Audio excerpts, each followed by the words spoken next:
একজন ধনী মানুষ ছিলেন। মানুষের জন্য অনেক কিছু করতেন। গরিবদের সাহায্য করতেন, স্কুলে অনুদান দিতেন, পানির ব্যবস্থা করতেন। তবে প্রতিবারই বলতেন, আমার নামটা কিন্তু লেখো, এই কাজটা যেন সবাই জানে আমি করেছি। তিনি কোটি কোটি টাকা খরচ করলেন, নাম হলো, সুনাম হলো, কিন্তু তবুও শান্তি পেলেন না।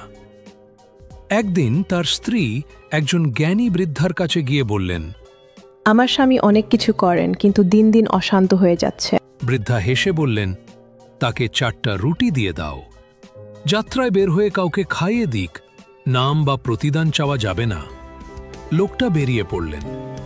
হাঁটতে হাঁটতে ক্লান্ত হয়ে পড়লেন। একটা গাছতলায় বসে রুটি খেতে গেলেন। ঠিক তখনই এক বিধবা নারী তার 3 সন্তানকে নিয়ে সেখানে এলো। তারা কিছু চাইল না, শুধু চুপচাপ তাকিয়ে রইল।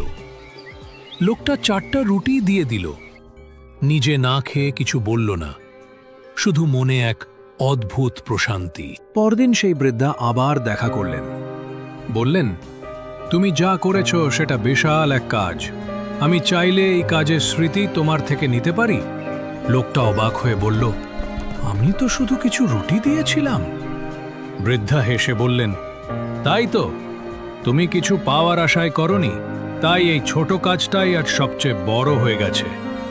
বাড়ি ফেরার সময় লোকটা ভাবল, হাত তো খালি, স্ত্রীর কাছে কিছু তো নিতেই হবে। একটা পাথর কুড়িয়ে কাপড়ে মুড়ে নিল।